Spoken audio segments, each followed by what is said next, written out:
So hello everyone, we are back again with a new video. तो आज की video में भी हम कवर अप करेंगे हमारे वन लाइनर्स, बट हमारा चैप्टर होगा डिफरेंट और वो चैप्टर होने वाला हमारा periodic classification of element. So without wasting our time let's move to question number 1, that is which among the following has the largest atomic radii. तो atomic radii, अब जैसे कि हमें मालूम है एटॉमिक रेडियाई क्या होती है, हमारे बीच के सेंट्रल न्यूक्लियस से आउटर मोस्ट शेल के बीच की डिस्टेंस हमारी क्या होती है, एटॉमिक रेडियाई होती है। तो अगर हम बात करें पहले दो ऑप्शंस की, तो ये जो पहले दो ऑप्शन है Na और Mg, इसमें सिर्फ हमारे पास 3 शेल्स होंगी। लेकिन अगर हम बात करते हैं पोटेशियम और कैल्शियम की, तो यहाँ पर हमारे पास 4 शेल्स होंगी। तो डेफिनेटली ये जो दोनों हैं ये हमारे कॉम्पिटिशन से बाहर हो जाते हैं। अब बचते हैं K और Ca। तो K में आउटर मोस्ट शेल पे हमारे पास सिर्फ एक इलेक्ट्रॉन है जो कि नेगेटिवली चार्ज है, और Ca में हमारे पास 2 इलेक्ट्रॉन्स हैं, जिसकी वजह से इनका जो इलेक्ट्रोनेगेटिव चार्ज होता है वो इफेक्टिव न्यूक्लियर चार्ज होता है वो क्या होता है, ज़्यादा होता है। यानी कि जो न्यूक्लियस है वो इन पर ज़्यादा फोर्स ऑफ अट्रैक्शन लगा सकता है। तो अब कैल्शियम में यहाँ पर 2 इलेक्ट्रॉन है, तो न्यूक्लियस जो इसका पॉजिटिवली चार्ज है वो इसे क्या करता है, ज़्यादा जोर से अपनी तरफ खींचता है, और इसकी जो बॉन्डिंग है वो ज़्यादा टाइट रहती है, जिस वजह से इसका जो थोड़ा सा हमें श्रिंक देखने को मिलता है। इस वजह से जो हमारा आंसर है इसका वो हो जाएगा K, क्योंकि जो पोटेशियम में सिर्फ एक ही इलेक्ट्रॉन है तो न्यूक्लियस उसको उतनी पावर के साथ खींचता नहीं है, अपनी तरफ अट्रैक्ट नहीं करता है, जिसकी वजह से इसका जो साइज़ है वो थोड़ा सा बड़ा रहता है with comparison to calcium. Moving to next question, that is which of the following would lose an electron easily. इनमें से कौन अपना इलेक्ट्रॉन आसानी से लूज़ करेगा। तो जैसा अभी हमने पढ़ा कि कैल्शियम में क्या है, स्ट्रॉन्ग फोर्स ऑफ अट्रैक्शन है, तो इसका मतलब कैल्शियम तो लूज़ नहीं करने वाला। और यहाँ पर Mg और Na है, तो Mg और Na में फिर से वही चीज़ आ गई कि ये क्लोज हैं अपने सेंट्रल न्यूक्लियस के, क्योंकि ये थर्ड शेल में पाए जाते हैं, तो ये आसानी से लूज़ नहीं करने वाले। तो इस पे भी हमारा आंसर हो जाएगा K का लूज़ करने का जो रीज़न है वो हम एक्सप्लेन कर चुके हैं। K इसलिए लूज़ करेगा क्योंकि इसके पास सिर्फ एक इलेक्ट्रॉन है और इसका जो फोर्स ऑफ अट्रैक्शन होगा वो कम होगा न्यूक्लियस के साथ। Moving to next question, that is which of the following would not lose an electron easily. इनमें से कौन अपने इलेक्ट्रॉन को आसानी से लूज़ नहीं करेगा।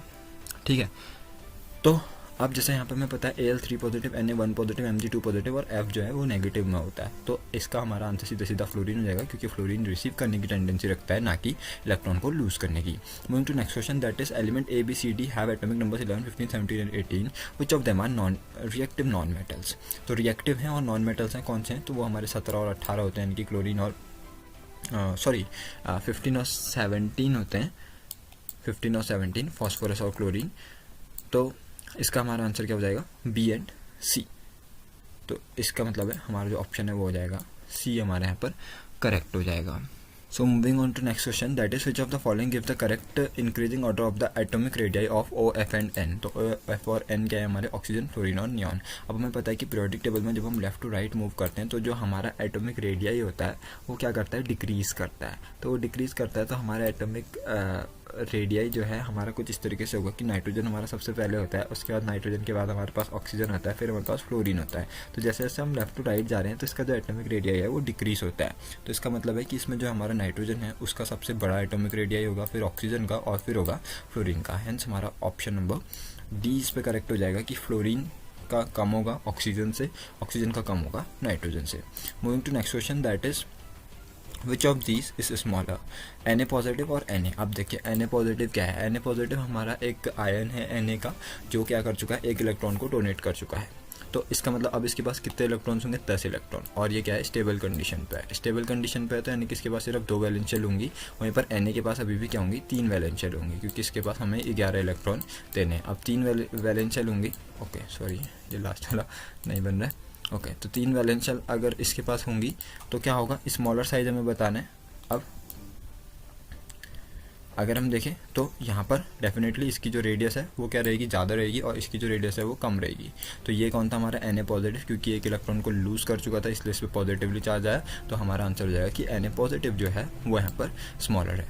Moving on to next question, how does a valency vary, valency कैसे वेरी करती है when you move in a period going from left to right, जब हम एक पीरियड में लेफ्ट से राइट जाते हैं। So in a period valency first increases till the middle, बीच में पहुंचने तक वैलेंसी बढ़ती है और फिर उसके बाद वो डिक्रीज होना शुरू कर देती है। Moving to next question, why fluorine is more electronegative than iodine. तो because fluorine is smaller in size. अब फ्लोरीन का जो साइज़ है वो क्या है, स्मॉलर है। स्मॉलर क्यों है, क्योंकि उसके पास जो शेल्स हैं वो कम है। Hence the tendency to gain electron is more due to more effective nuclear charge. अब जो उस पर इफेक्टिव न्यूक्लियर चार्ज यानी कि जो न्यूक्लियस उस पर चार्ज लगा रहा है अट्रैक्शन का, वो क्या है, ज़्यादा है, तो इसकी जो गेन इलेक्ट्रॉन को गेन करने की टेंडेंसी है वो हायर हो जाती है। इसलिए जो हमारा फ्लोरीन है वो क्या है, इलेक्ट्रो नेगेटिव है, मोर इलेक्ट्रोनेगेटिव है। Moving to next question, that is which of this is smaller. तो अब है हमारे पास Cl नेगेटिव और Cl। तो Cl जिसका एटॉमिक नंबर हमारे पास क्या होता है 17, यानी कि इसके पास 17 इलेक्ट्रॉन्स होंगे, लेकिन Cl नेगेटिव एक इलेक्ट्रॉन रिसीव कर चुका है तो इसके पास होंगे 18। अब 18 होने की वजह से क्या होगा, इलेक्ट्रॉन और ये 18वां जो इलेक्ट्रॉन आएगा वो कहाँ पर आएगा, इसके आखिरी शेल पे, यानी कि Kl और M शेल पे। तो M शेल पे एक इलेक्ट्रॉन एक्स्ट्रा बढ़ने की वजह से क्या होगा, सारे इलेक्ट्रॉन्स के बीच में जो रिपल्सन है वो थोड़ा सा ज़्यादा बढ़ेगा, और रिपल्सन बढ़ने की वजह से जो ये Cl नेगेटिव वाला है इसका जो साइज़ है वो थोड़ा सा क्या हो जाएगा, एक्सपेंड हो जाएगा। और इसी एक्सपेंड होने की वजह से Cl नेगेटिव का साइज़ क्या हो जाएगा, हमारे यहाँ पर बढ़ जाएगा। और हमसे पूछा गया कि इनमें से स्मॉलर कौन है, तो हमारा स्मॉलर हो जाएगा Cl। Moving to next question, write any 2 properties of element present in first group. First group में प्रेजेंट एलिमेंट्स का 2 प्रॉपर्टी बतानी है। तो property number 1, they have the valency 1 and they are highly reactive soft metals. Moving to next question, that is what will the formula for barium nitrate. तो barium nitrate का formula क्या होगा, BaNO3 BaNO2 BaNO2 whole twice BaN2O। तो जैसा कि हमें पता है कि बेरियम का जो चार्ज होता है वो होता है 2 पॉजिटिव, और NO2 का जो चार्ज होता है वो सिंगल नेगेटिव। तो यानी कि 2 NO2 के साथ तो एक हमारा बेरियम क्या कर सकता है, आसानी से रिएक्ट कर सकता है। Hence our formula will be BaNO2 whole twice. Moving to next question, that is out of lithium and potassium which one will have stronger metallic character। stronger metallic character हमें किस में देखने मिलेगा और क्यों। so K because it can easily lose electron due to bigger size। हमें पता है लिथियम क्या है, हमारा थर्ड एलिमेंट है, हाइड्रोजन हीलियम लिथियम, यानी कि इसके पास कितनी शेल्स होंगी, सिर्फ 2 शेल्स होंगी, यानी कि सेंटर से जो न्यूक्लियस है वो इस पर आसानी से अच्छा इलेक्ट्रॉन फोर्स ऑफ अट्रैक्शन लगा पा रहे हैं, जिस वजह से ये इसको जाने आसानी से नहीं देगा। बट वहीं पर अगर हम बात करते हैं पोटेशियम की, तो चौथी शेल में हमारा आखिरी डोनेट करने वाला इलेक्ट्रॉन होगा, जिस वजह से वो आसानी से लूज हो सकता है। तो हमसे यहाँ पर यही पूछा कि मेटेलिक कैरेक्टर कौन बेहतर शो करता है। तो मेटेलिक कैरेक्टर क्या है, मेटेलिक कैरेक्टर है tendency of an element to lose electron. तो जो पोटेशियम है वो आसानी से इलेक्ट्रॉन को लूज कर सकता है, तो हम कह सकते हैं कि पोटेशियम का जो मेटेलिक कैरेक्टर है वो क्या है, स्ट्रॉन्गर है। Moving to next question, that is what is electropositivity. तो अभी हमने इलेक्ट्रोनेगेटिविटी देखा था, अब हम बात करते हैं इलेक्ट्रोपॉजिटिविटी की। So it is measured as measure of tendency to lose electrons. अब एक इलेक्ट्रोनेगेटिविटी क्या होती है, इलेक्ट्रोनेगेटिविटी मतलब होता है गेनिंग की टेंडेंसी, यानी कि उस पर क्या होते हैं, इलेक्ट्रॉन्स को गेन किया जाता है। लेकिन इलेक्ट्रोपॉजिटिविटी क्या होती है कि पॉजिटिव चार्ज आना उस पर, यानी कि डोनेट करना। तो ओवरऑल इलेक्ट्रोपॉजिटिविटी क्या है, tendency of an element to lose electron. Greater the tendency to lose electron, more will the electropositivity. तो जिस भी एलिमेंट की टेंडेंसी हायर होगी इलेक्ट्रॉन को लूज करने की, तो हम कहेंगे कि उसकी इलेक्ट्रोपॉजिटिविटी क्या है, हायर है। Moving to next question, that is what will be the formula of chloride of element having atomic number 20। Okay, तो हमें क्लोराइड बनानी है एक ऐसे एलिमेंट के साथ जिसका एटॉमिक नंबर 20 होना है। तो हमें पता है कि एटॉमिक नंबर 20 किसका होता है, कैल्शियम का होता है। तो कैल्शियम का होता है, तो कैल्शियम का जो वैलेंसी है वो क्या होता है, 2 पॉजिटिव, या फिर हम कह सकते हैं 2।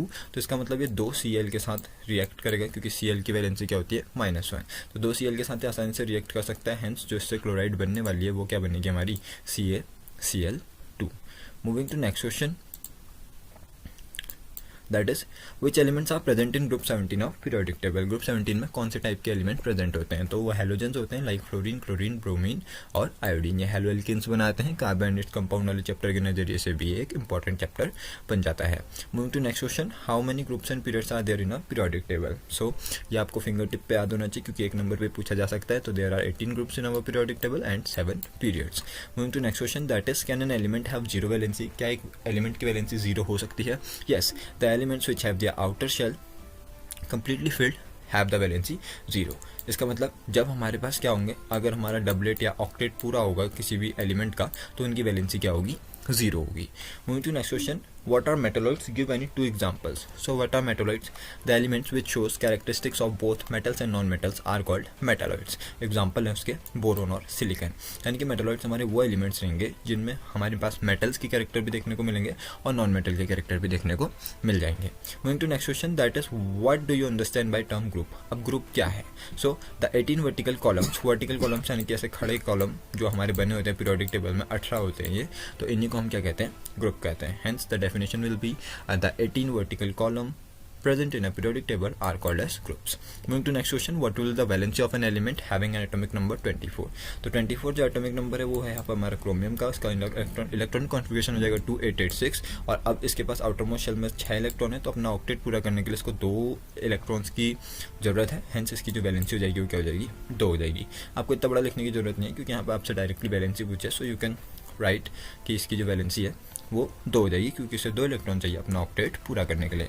Moving to next question, what happens to valence electron on moving from left to right in a period. एक पीरियड में जब हम लेफ्ट से राइट जाते हैं तो वैलेंस इलेक्ट्रॉन में क्या चेंज आता है। The valence electron keep on increasing. Valence electron क्या होते हैं, इंक्रीज होते रहते हैं जैसे जैसे हम क्या करते हैं, लेफ्ट टू राइट जाते रहते हैं। जैसे अगर हम बात करें हमारे सेकंड पीरियड की, तो सेकंड पीरियड में हमारे पास यहाँ पर लिथियम होता है, लिथियम के बाद हाइड्रोजन, लिथियम, बेरिलियम हो गया, फिर बोरोन हो गया। तो क्या हो रहा है, आउटर मोस्ट शेल पे जो इलेक्ट्रॉन्स हैं वो क्या होते रहेंगे, बढ़ते रहेंगे। जैसे लिथियम पे 1 है, फिर बोरोन पे 2 हो जाएगा, इसी तरीके से आगे को बढ़ते रहेंगे। तो हमारा आंसर क्या हो जाएगा कि एक पीरियड में जब हम लेफ्ट टू राइट जाते हैं तो इलेक्ट्रॉन्स, वैलेंस इलेक्ट्रॉन क्या होते रहते हैं, बढ़ते रहते हैं। Moving to next question, define electronegativity. अभी हमने इलेक्ट्रोपॉजिटिविटी डिस्कस करा था, तो इलेक्ट्रोपॉजिटिविटी क्या थी, इलेक्ट्रॉन को लूज करने की टेंडेंसी। तो ये क्या हो जाएगी, the tendency of an atom to attract electron towards itself is called as electronegativity. Moving to next question, that is what is the place of metalloid in a periodic table. अब metalloids की place क्या होती है periodic table में, ये एक important question बन जाता है। इंपॉर्टेंट क्वेश्चन क्यों बन जाता है, क्योंकि आज तक पूछा नहीं गया है, बट यस इस बार सीबीएसई का पैटर्न चेंज है, हेंस ये पूछा जा सकता है। They are placed in between metals and non metals in a zigzag manner. उसका एक सीधा सीधा कॉलम नहीं होता, वो कुछ इस तरीके से हमें देखने को मिल जाते हैं, ऐसे जेड फॉर्म में ऐसे जिगजैग सा रास्ता बनाते हैं, तो वही हमारे मेटलॉइड्स होते हैं इन between metals and non-metals. Moving to next question, that is which will have smaller size, carbon or boron. C will have smaller size than B because C will have higher nuclear charge. अब हमें पता है कि हमारे atomic number क्या है, hydrogen, helium, lithium, beryllium, boron, carbon. तो carbon के पास क्या है, हमारे पास यहाँ पर 4 वैलेंस इलेक्ट्रॉन है, और बोरोन के पास कितने हैं, सिर्फ 3 है। अब 4 है तो जो हमारा न्यूक्लियस है वो क्या करेगा, मोर फोर्स ऑफ अट्रैक्शन यहाँ पर दिखाएगा with comparison to this one. तो जिसकी वजह से क्या होगा, इसको ये ज़्यादा श्रिंक कर देगा। तो श्रिंक करेगा तो जो कार्बन है उसका जो हमारा साइज है वो क्या हो जाएगा, छोटा हो जाएगा with comparison to boron. Moving to next question, that is the electronic configuration of element is 285। Electronic configuration है 285, तो ये कौन सा एलिमेंट है, तो इलेक्ट्रॉनिक कॉन्फ़िगरेशन 285 है, तो हम सारे इलेक्ट्रॉन्स को सम कर लेंगे 2, 8, 10 और 5, 15। तो इसका मतलब है वो एलिमेंट कौन है, हमारा फॉस्फोरस, क्योंकि फॉस्फोरस ही हमारा वो एलिमेंट है जिसका एटॉमिक नंबर होता है 15। Moving to next question, that is what do you understand by term periods. अब पीरियड्स क्या होते हैं, the 7 horizontal rows present in a periodic table are called periods. अब हॉरिजॉन्टल रोज की बात करें, यानी कि इस तरीके से जो हमारी रोज बनी होती हैं, ये 7 होती है, 1, 2, 3, 4 इस तरीके से, तो यही हमारे क्या होते हैं, पीरियड्स होते हैं।